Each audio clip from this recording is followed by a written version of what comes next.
Comprendre quelqu'un, ce n'est aucunement le mimer.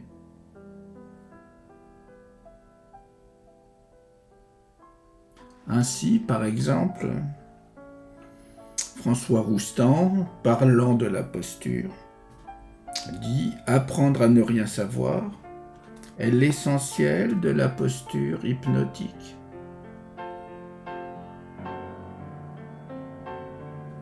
Évidemment, c'est vrai, et ça ne l'est pas du tout. Pour apprendre à ne rien savoir, il faut déjà en savoir beaucoup.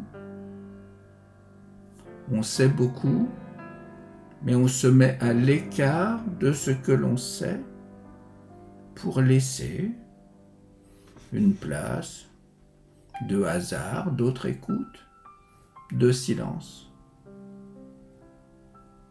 Ainsi, si je prends ma propre pratique, elle est très bavarde. Quand Roustan implique de ne rien dire, de savoir se taire.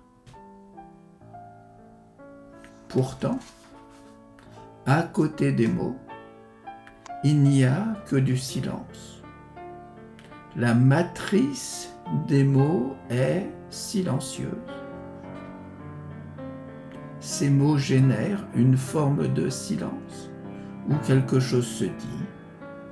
En dehors des mots, à côté d'eux, les mots sont le médiateur à la relation.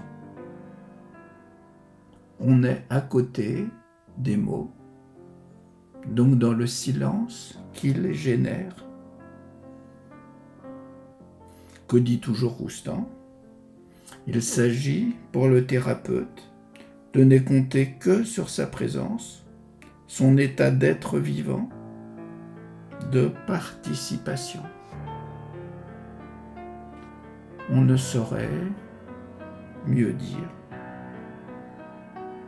La présence est là, le souffle qui s'unit à un souffle, l'envie dans la respiration, on respire le sujet comme on va l'inviter à ce qu'il vous respire lui-même.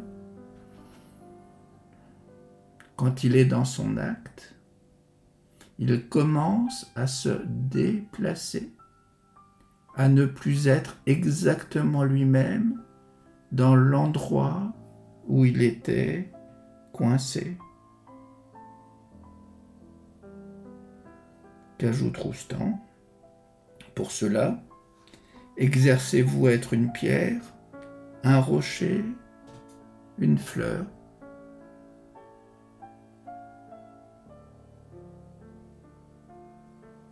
Quand vous êtes cette pierre, ce rocher, cette fleur, vous dégagez une odeur.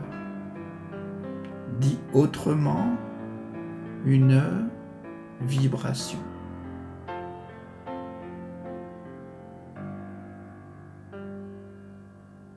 Ce qui va se jouer est dans cette vibration. Roustan toujours dit que cette posture demande l'apprentissage du devinage, sans parole, de la tranquillité, de l'indifférence au changement.